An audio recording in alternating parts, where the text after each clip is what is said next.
আসসালামু আলাইকুম। ছোটবেলায় খাতার পাতা ছিঁড়ে পাখা বানিয়েছি আমরা অনেকেই।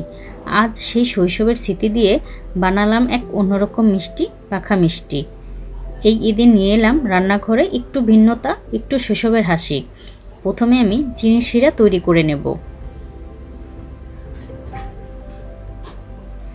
বাজার থেকে শীট নিয়ে এসেছি, এখন এগুলো একটার পর একটা ভাঁজ করে পাখার মতো তৈরি করে নেব।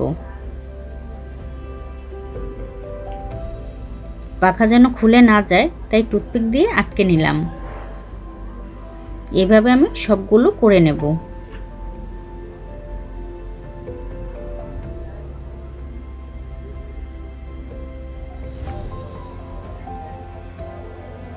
তেল গরম করে পাখাগুলো মচমচে হওয়া পর্যন্ত ভাজবো, যতক্ষণ না এমন সুন্দর রং হবে।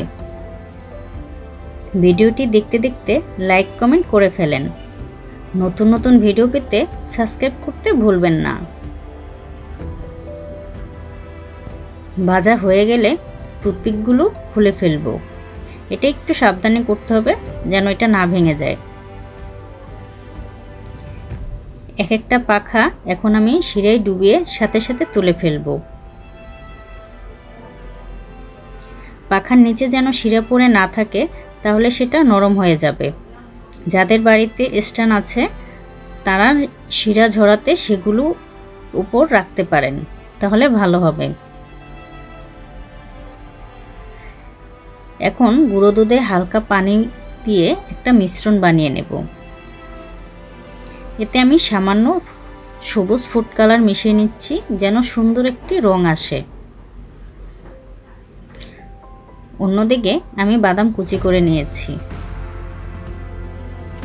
এবার পাখার মাথার দিকগুলো দুধের রঙিন মিশ্রণে চুবিয়ে এরপর বাদামে গুঁড়িয়ে নেব।